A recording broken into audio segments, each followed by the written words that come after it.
12절부터 이렇게 쭉 나누는데요. 5장 12절부터 21절 마지막 절까지는 우리가 이 땅에서 그리스도인으로 살아가면서 그 구원받은 것에 대해 그 확신을 가지고 살아가는 그 삶을 이제 성경 말씀에서 가르쳐주고 있는 것입니다. 그걸 설명하기 위해서 12절에서 아담으로부터 죄가 시작됐다.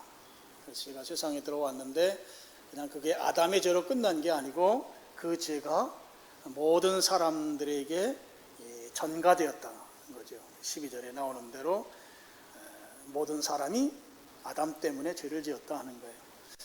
그 모든 사람 속에는 우리도 속합니다. 조금 우리가 억울한 측면이 없지 않죠. 내가 지은 죄도 아니고 아담이 지은 죄 때문에 내가 도매금으로 죄인이 됐다 하는 거잖아요. 그러니까 좀 속상하지만 그건 속상해할 일이 아닙니다.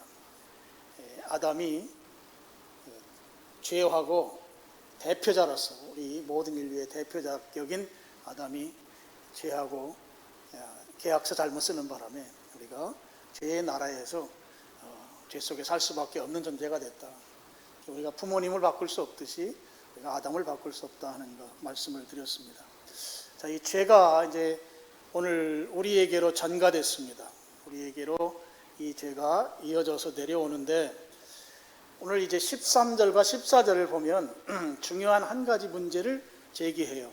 그 문제가 무엇인가 하면 죄라고 하는 것이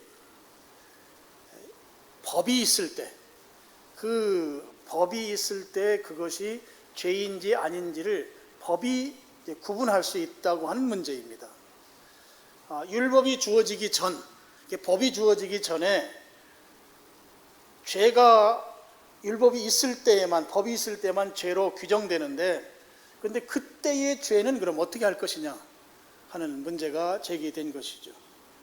이제 보통 우리가 말할 때 이렇게 말할 수 있어요. 우리 여러분 아주 가끔 뉴스에 보면 큰 잘못을 해서 경찰이 체포해 갔는데 나중에 그를 이제 풀어주는 거예요. 그러면서 이제 뉴스에 나오기를 적용할 죄목이 없어서 그래서 풀어준다. 적용할 법조항이 없다는 거예요. 그래서 풀어준다는 그런 뉴스 여러분이 아주 가끔 들어보셨을 거예요. 그런 논리입니다. 율법이 없으면 그것이 비록 죄일지라도 죄라고 규정할 수 없는 거 아니냐 하는 것이죠. 법이 있어야 죄가 성립된다. 이런 주장인 것입니다.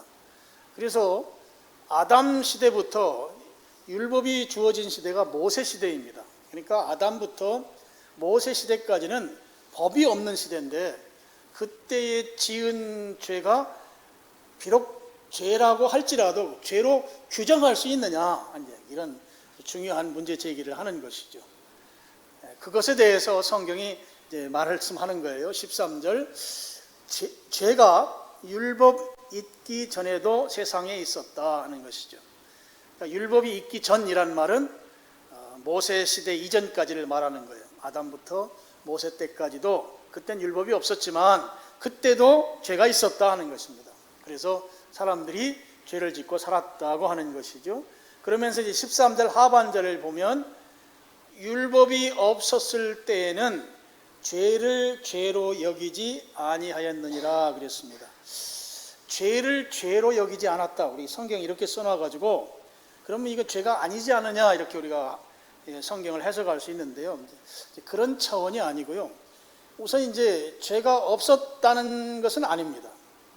근데 지금 율법 이전에는 죄에 대한 기준이 명확하게 제시되지 않았기 때문에 사람들이 죄를 지을지라도 그 죄를 지으면서 죄에 대한 확실한 인식을 갖지 않았다 하는 말이에요.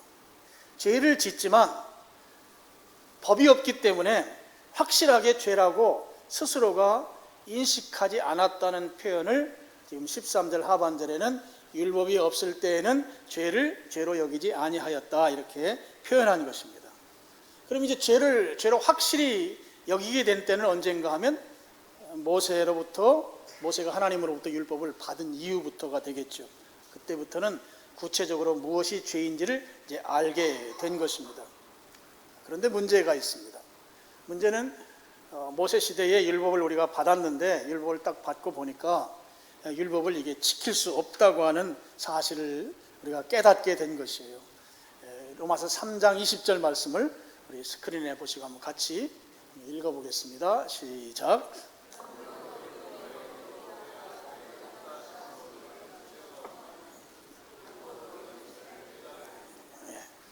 율법을 받고 나서 이제 무엇이 죄인지를 확실하게 알게 됐다 하는 거예요. 죄가 무엇인지 선명하게 구분할 수는 있게 됐지만, 그렇지만 이걸 지킬 수 없다고 하는 것이 우리 인간의 한계인 것이죠. 지킬 수 없게 되면 그 율법이 말하는 그 처벌 조항들에 따라서 처벌받을 수 없게 된 존재라는 것을 우리가 확실하게 인식하게 됐다 하는 것이죠. 그래서 율법으로는 죄를 깨달음이니라 라고 하는 말씀이, 율법을 딱 받고 보니까 무엇이 죄인지는 알았는데 실제 그것을 실천하려고 하니까 실제 행할 수 없는 존재라고 하는 걸 알게 됐다는 거예요. 그래서 죄 문제라고 하는 거, 율법을 지키지 않음으로 말미암아 우리가 이 죄에 빠지게 되는데 그거 내 능력으로는 해결할 수 없다 하는 것을 율법을 받고 나서 우리가 명확하게 확실하게 알게 됐다고 하는 것이죠.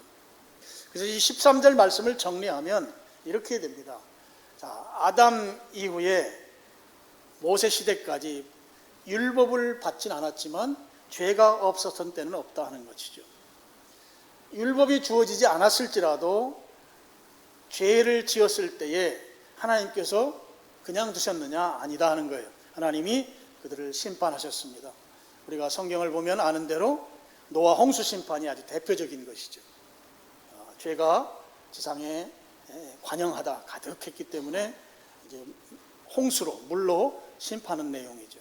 그때는 아직 모세가 율법을 받기 훨씬 이전입니다. 홍수 심판, 하나님이 심판하셨고, 또 하나는 이제 소돔과 고모라 같은 경우죠. 소돔과 고모라도 이제 하늘에서 불이 떨어져 가지고 두 도시를 완전히 태워버리죠. 그런 이제 심판이 바로 죄의 결과로 왔다고 하는 거예요. 그러니까 아담 이후에 율법이 없을 때일지라도 사람들이 죄를 지었고, 죄를 지었을 때 하나님께서는 그 죄를 심판하신 증거들이 성경에 나타난다 하는 것입니다. 자, 13절이 율법이 없을 때, 율법과 무관할 때 죄를 지었습니다. 그런데 그 죄가 무죄한 것으로 그렇게 넘어간 것이 아니라 그때에 지은 죄도 확실하게 죄라고 하는 것, 이것을 14절에서 다시 한번 이제 확실한 증거를 말합니다. 율법과 무관한 죄를 지었습니다. 그렇게 죄를 범한 사실에 대해서 14절에서 야, 증거 확실하게 있어. 그거 말고도 증거가 또 있다고 그 말씀을 하는 거예요. 14절은 오히려 그 증거를 굉장히 간단하게 말하고 있어요. 14절, 그러나 아담으로부터 모세까지 아담의 범죄와 같은 죄를 짓지 아니한 자들까지도 사망이 왕노릇하였나니 아담은 오실 자의 모형이라 그랬습니다. 율법이 없을 때에 죄 지은 것에 대한 증거를 지금 14절이 설명한단 말이에요. 율법이 없을 때에 죄에 대한 증거가 뭔가 하면 여기에 나오는 대로 사망이 왕노릇함으로 인해서 사람들이 다 죽는 것이 증거라 하는 것이죠. 자, 하나님께서 아담에게 에덴 동산에 살게 하시면서 선악을 알게 하는 나무의 열매를 먹지 못하게 했습니다. 그러면서 하나님이 아담에게 그렇게 말하죠. 너 내 말 안 들으면 반드시 죽는다. 꼭 죽을 거야. 이렇게 말씀하셨어요. 그런데 아담이 하나님의 말씀을 순종하지 않았죠. 그래서 결국은 아담이 죽었습니다. 자, 아담의 죄, 우리 14절에 보면 아담의 범죄와 같은 죄, 아담과 똑같이 선악과를 따먹는 죄를 짓지 아니했을지라도 그 이유를 살아가는 인류가 사망이 왕노릇하는 거예요. 사망이 통치하는 것이죠. 사망의 지배를 받으니까 결국 다 죽더라 하는 거예요. 바로 이 죽는 것이 증거라는 것입니다. 율법과 무관하게 아직 율법이 주어지지 않았지만 모든 사람이 죄를 지었다고 하는 증거는 바로 죽는 것이 증거다 하는 것이죠. 아담이 죄를 지으면 반드시 죽는다고 한 그 패턴이 모든 인류에게 다 적용되는 것을 볼 때 바로 율법이 주어지지 않았더라도 이 죄에 대한 하나님의 이 심판은 그 율법 이전에도 있었다 하는 말씀인 것입니다. 그러니까 어떤 누구도 아담으로부터 죄가 계속 이어지는 데서 중간에 빠져나갈 생각하지 말아라. 예외는 없다. 그런 말씀을 13절과 14절을 통해서 우리에게 확실하게 말씀해 주고 있습니다. 그렇게 말씀하고 이제 14절 마지막 부분에 이런 표현이 나오죠. 아담은 오실 자의 모형이다 그랬어요. 오실 자는 예수 그리스도를 말씀합니다. 그러면 아담이 바로 예수 그리스도의 모형이라고 하는 것이죠. 자, 이제 드디어 12절부터 쭉 구원의 확신을 갖고 살게 만들면서 우리들로 하여금 구원의 확신을 가질 수 있는 그 길을 안내하면서 이제 드디어 예수 그리스도가 소개됩니다. 자, 처음 시작은 아담의 죄로부터 시작했어요. 그래서 그 죄가 모든 사람의 죄라고 하는 걸 12절에서 말씀했습니다. 이 모든 사람 속에는 우리도 포함됩니다. 우리들도 다 아담의 죄의 영향을 받아서 죄인이라고 하는 것입니다. 그래서 그 죄로 인해서 아담 이후에 모든 사람이 죽었다는 거예요. 죽음이 바로 아담과 같은 죄를 범하지 않았을지라도 다 죄인이라고 하는 증거라는 것이에요. 이 14절 내용이죠. 근데 이 죽음의 문제는 우리 스스로 해결할 수 없다고 하는 것입니다. 이 문제를 해결하기 위해서는 바로 예수 그리스도가 여기에 개입하셔야 되는데 지금 드디어 이제 예수님이 등장하는 거예요. 14절 마지막에 아담은 오실 자의 모형이다. 오실 자로 등장합니다. 여기에서 이 예수님이 좀 드라마틱하게 등장하셔야 되는데 조금은 우리가 예상하지 못한 방법으로 예수님이 지금 소개되고 있습니다. 아담이 예수 그리스도의 모형이다. 자, 모형이라는 말은 원형이 있다는 것을 말하죠. 그러니까 원형과 같은 일종의 그림자와 같은 그런 것이 바로 모형입니다. 저는 이제 모형은 바로 원형의 그림자. 그러니까 원형이라고 하는 원래 실체가 있고 그 실체와 같은 또는 비슷하게 만들어진 존재가 이제 모형인 것이죠. 그러니까 지금 아담은 아담이 모형이라고 하면 바로 예수님이 원형, 실체가 되는 것이죠. 그러니까 아담은 실체는 아닙니다. 그렇지만 실체를 그를 통해서 알 수는 있어요. 왜냐하면 그림자는 실체의 모습을 담고 있기 때문이죠. 그래서 이 아담이라고 하는 존재를 통해서 우리는 예수님을 알게 된다고 하는 것이죠. 이게 바로 14절에 나오는 대로 아담은 오실 자의 모형이다 라고 하는 말을 조금 풀으면 그렇게 우리가 볼 수 있겠습니다. 그런데 이제 문제가 있어요. 아담의 삶과 예수님의 삶은 전혀 다른 삶이죠. 그런데 아담을 통해서 예수님을 안다. 아담이 예수님의 모형이다. 이거 우리가 쉽게 납득하기가 어렵습니다. 이 부분을 이제 성경이 그냥 넘어가느냐? 그렇지 않죠. 15절에 그 부분을 설명하고 있습니다. 15절의 시작이 그러나로 시작합니다. 그러나로 시작한다는 것은 모형이라고 설명했을 때 모형과 실체 또는 모형과 원형이 이 실체와 그림자로서의 그 유사성을 우리가 생각할 것에 대해서 그렇게만 생각할 게 아니다라고 하는 것을 미리 이제 그러나라고 하는 표현을 통해서 우리의 생각을 환기시키는 것이죠. 아담과 예수님이 닮은 점, 공통점을 우리가 생각할 수 있지만 그거 아니다. 다른 거 지금 내가 말하겠다. 그런 표현이 바로 그러나라고 하는 이 표현인 것입니다. 그러면서 이제 뭐라고 말하는가 하면 15절에 이 은사는 그 범죄와 같지 않다. 다르다는 것이죠. 자, 일반적으로 우리가 은사라고 말하면 은사는 교회 일 잘하라고 그리스도인들에게 성령님이 주시는 능력, 선물입니다. 맞죠? 은사는 주님 일 잘하라고, 교회 일 잘하라고 그리스도인들에게 은사는 그리스도인들이라고 하는 제한성 속에 있어요. 그리스도인들에게 주시는 하나님의 성령님의 영적 선물이에요.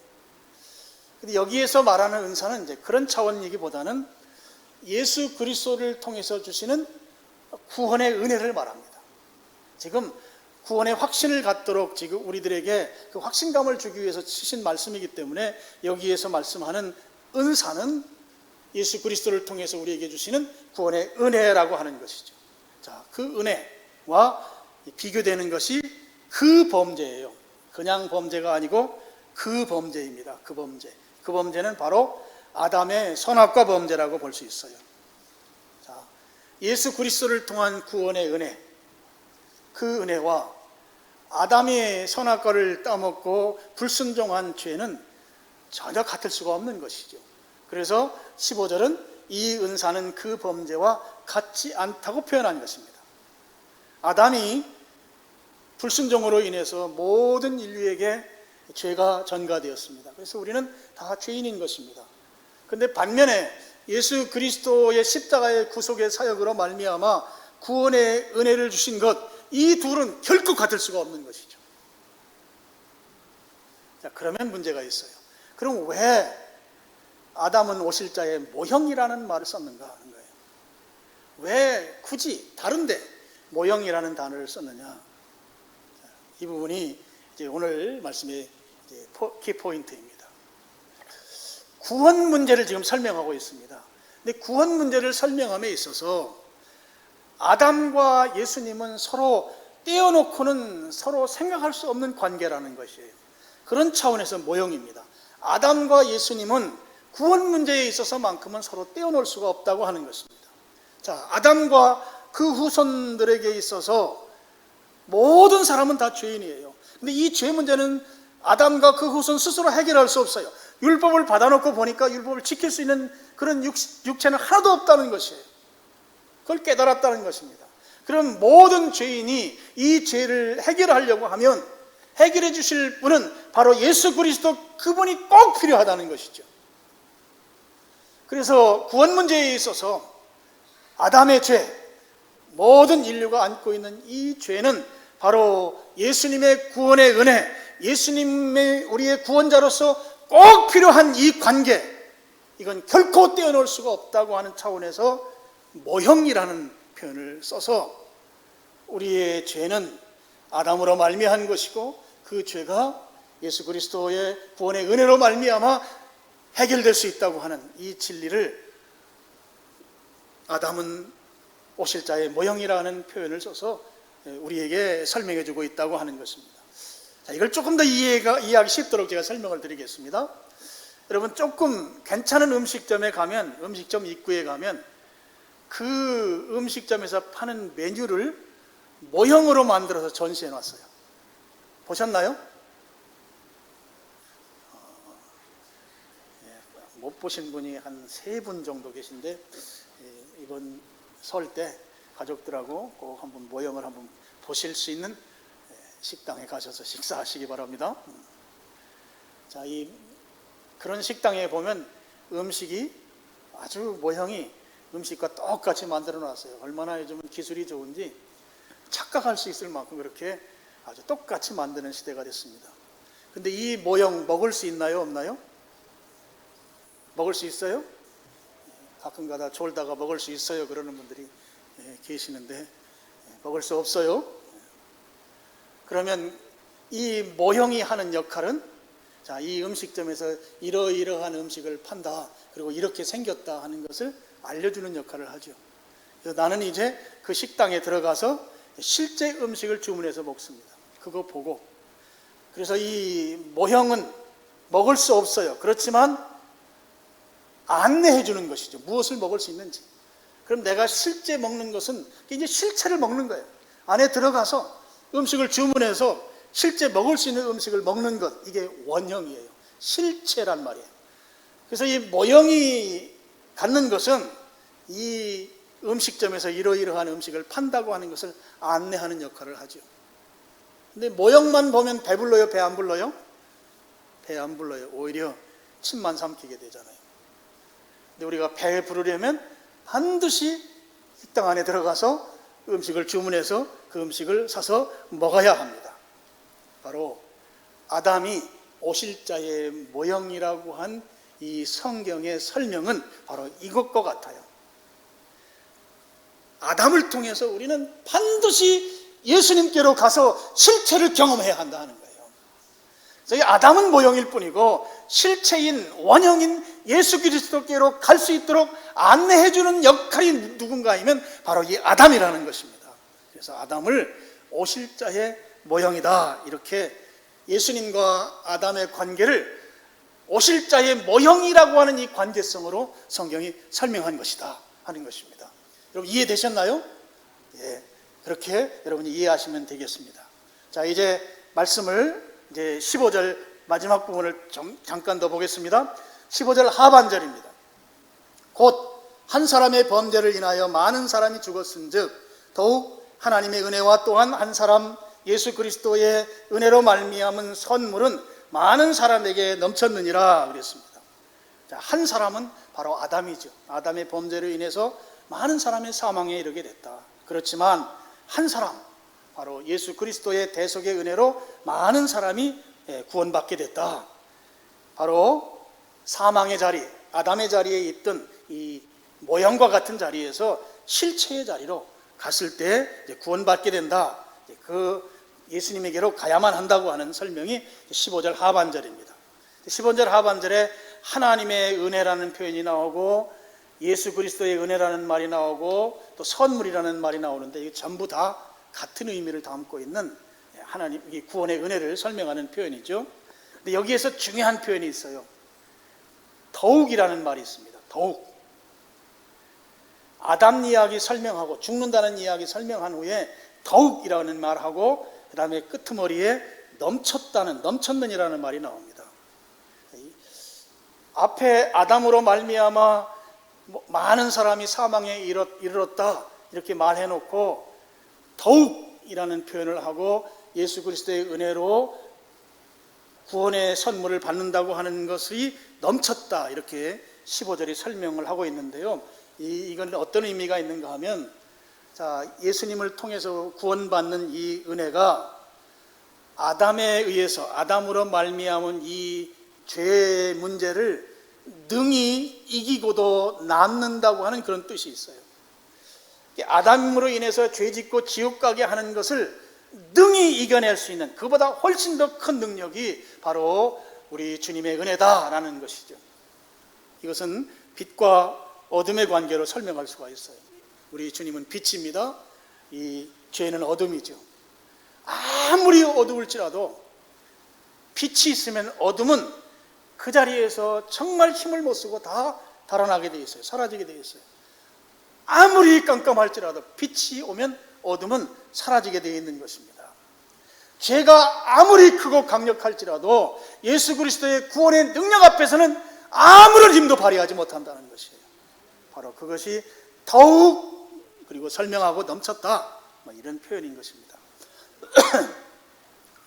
제가 성경을 쭉 이렇게 강해를 하면서 이제 한 가지 여러분들이 꼭 드려야 될 말씀이 하나가 생각이 났어요. 그게 뭔가 하면 12절에 보면 내용이 이런 말이 나오잖아요. 12절, 그러므로 한 사람으로 말미암아 죄가 세상에 들어오고 죄로 말미암아 사망이 들어왔나니 이와 같이 모든 사람이 죄지었고 모든 사람이 사망에 이르렀다.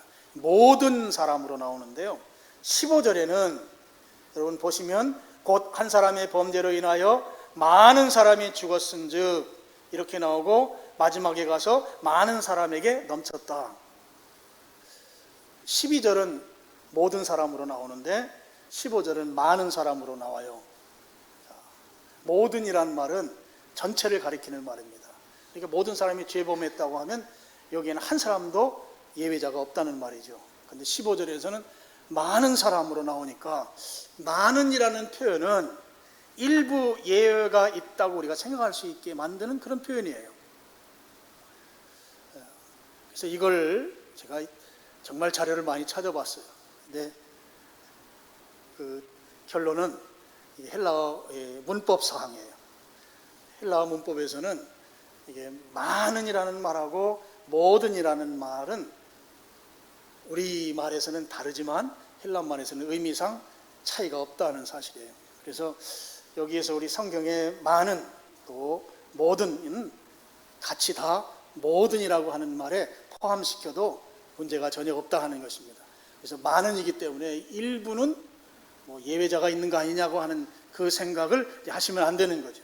그럼 왜 굳이 15절에서 많은이라는 말을 썼는가? 저는 이것이 바울이 로마서를 쓰면서 바울의 이 글쓰기 방법, 수사법이라고 하죠. 레토릭이라고 합니다, 영어로는.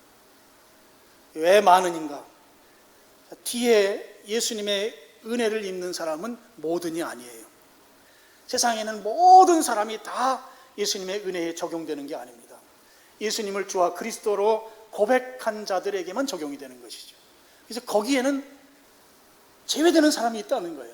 그래서 예수님의 은혜는 많은 사람들에게 적용되지만, 그렇지만 아담의 죄로 말미암아 사망에 이르는 것은 모든 사람에게 적용이 되는데, 이 15절을 기록하면서 글쓰기 방법, 수사법이라고 하죠.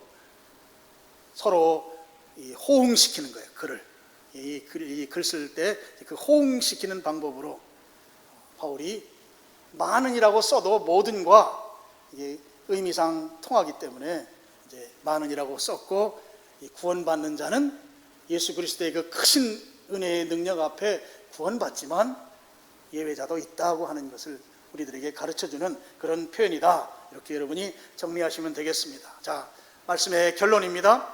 자, 15절을 제 결론으로 말씀을 드리고 싶습니다. 15절에 말씀드린 대로 중간에 더욱이라는 말하고 마지막에 넘친다는 말이 오늘 우리들에게 얼마나 큰 은혜가 되는지 모릅니다.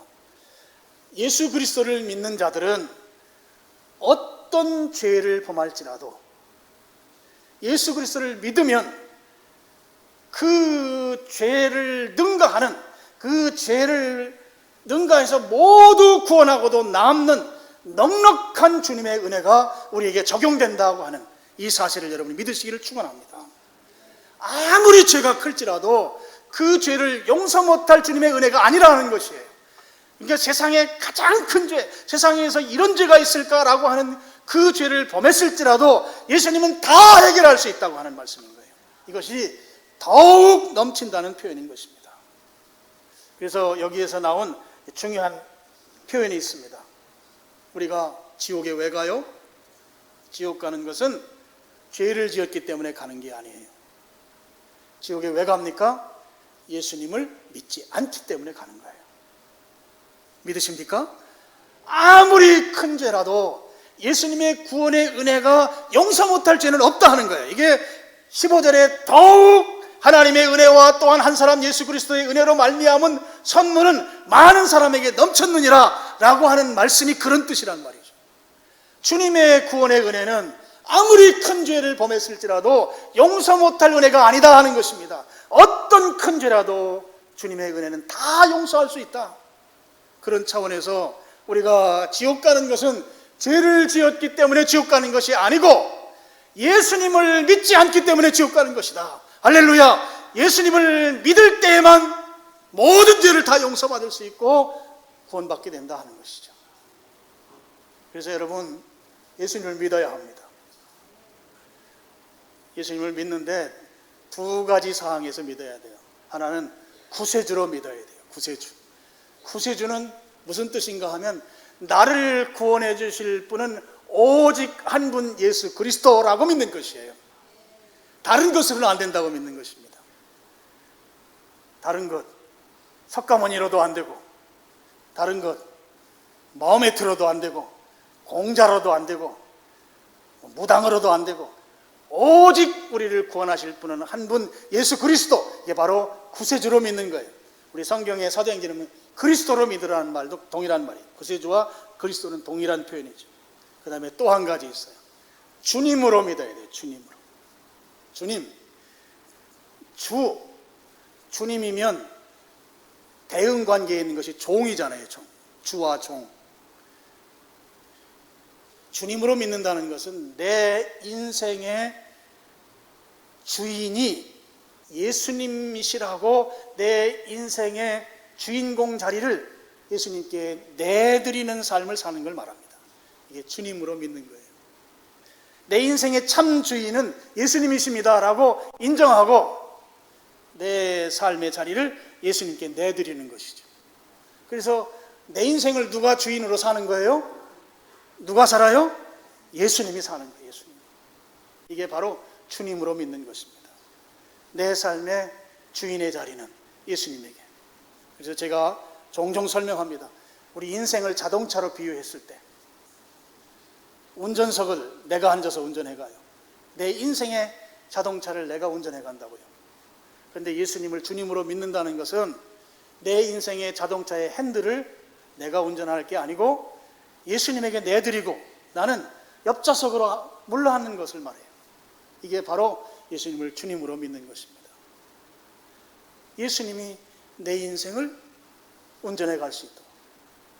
그런데 우리는 야가가지고요, 가다가 앞길이 조금 험할 것 같으면 예수님한테 막 그러는 거죠. 평안할 때는 예수님이 운전해 가셔도 괜찮은데요, 저 길은 좀 험하니까 예수님 제가 운전하겠습니다 하고 예수님을 막 이 팔을 잡아가지고 끌어가지고 옆자리로 자꾸 이동시키고 내가 운전석에 앉아요. 그래요, 안 그래요? 그러잖아요. 어려운 일이 있을 때 그때는 내가 더 운전하려고 한단 말이에요. 그럴 때 더 예수님께 맡겨야죠. 예수님이 내 인생 운전하십시오. 앞이 험한데 이 험한 길을 잘 뚫고 가주실 분은 예수님밖에 없습니다. 저로는 안 됩니다. 이게 예수님을 주님으로 믿는 것이에요. 우리가 신앙생활 한다고 하는 것이 이 예수님을 주님으로 인정하고 믿는 이 치열한 싸움을 하는 것이 신앙생활이라고 봐도 과언이 아닙니다. 오늘 예수님이 우리가 지옥 가는 것은 죄를 지어서 가는 게 아니고 예수님 안 믿어서 간단 말이죠. 그럼 예수님 믿어야 되는데 두 가지를 믿어야 된다. 예수님만이 나의 유일한 구원주이시다, 구세주로 믿고 예수님이 내 인생의 주인이다 말이에요. 주인. 내 인생의 자동차의 핸들을 주님이 운전하세요. 저는 옆자리에 앉겠습니다. 옆자리에 앉으면 편할까요? 안 편할까요? 오늘 제가 많은 질문을 하는데 속으로만 대답하세요. 1부 예배는 대답을 잘하는데 2부 예배는 함정이 있을까 이러고 대답을 잘 안 하는 것 같아요. 저는 함정 파는 목사가 아닙니다. 옛날에 저 어렸을 때 부흥사들은 함정을 파가지고 막 장로님들이 대답 잘못했다가 막 혼나고 그러는데 그런 일은 전혀 일어나지 않아요. 내 인생의 핸들을 주님께 맡기는 거죠. 여러분 지금 막 고통스럽고 힘들고 걱정스러운 거 있으신가요? 지금 주님께 내 인생의 핸들을 맡기세요. 그리고 나는 옆자리에 앉는 거죠. 옆자리는 편하잖아요. 그리고 빼앗지 마세요. 어려움이 예측될 때 빼앗으려고 하는 게 우리의 모습인데 빼앗지 말고 주님이 운전해 가세요. 그렇게 사시는 여러분 되기를 축원합니다. 잠깐 머리를 숙이시고 우리가 좀 오늘은 결단을 좀 한번 했으면 좋겠어요. 여러분, 우리가 지옥 가는 것은 죄를 지어서 지옥 가는 게 아니고 예수님을 믿지 않기 때문에 지옥 간다. 이것은 성경이 가르치는 명백한 진리입니다. 아무리 큰 죄라도 예수님께서 용서해 주시 못할 그런 죄가 없는 것이죠. 그렇기 때문에 우리가 예수님을 믿지 않아서 지옥 간다고 하는 이 사실, 그 사실 앞에 여러분 혹시 지금까지 내가 오늘 예수님을 믿는다고 믿지만 내 삶이 여전히 내가 주인이고 예수님이 내 인생의 유일한 구원주이신 것을 내가 인정하지 않고 그렇게 힘들고 고통스러운 삶을 내가 살아왔습니다.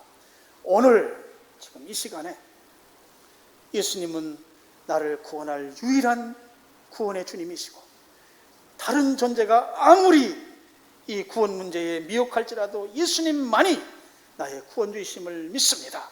이렇게 고백하고 내 인생의 참주인은 예수 그리스도이시니 내 삶의 주인의 자리를 예수님께 내어드리는 삶을 살겠습니다. 이렇게 결단하시면 한번 우리 자리에서 한번 일어나서 주님 앞에 그 고백을 한번 했으면 좋겠습니다. 여러분 그렇게 하나님 앞에 내가 한번 결단하겠습니다. 이렇게 고백하는 분은 자리에서 한번 일어나 주셔서 주님 앞에 그렇게 고백하는 기도를 우리가 각자 한 1분 정도 드리면 좋을 것 같습니다. 내 인생의 참된 주인은 오직 예수님이십니다. 나를 구원할 유일한 분 예수 그리스도이십니다. 내 삶의 주인의 자리를 예수님께 온전히 내어드리겠습니다. 오늘 그렇게 고백하는 결단을 주님 앞에 드리오니 주여 저를 받아주시옵소서. 우리 주님 한번 부르고 기도 한번 하겠습니다. 주여 하나님 아버지,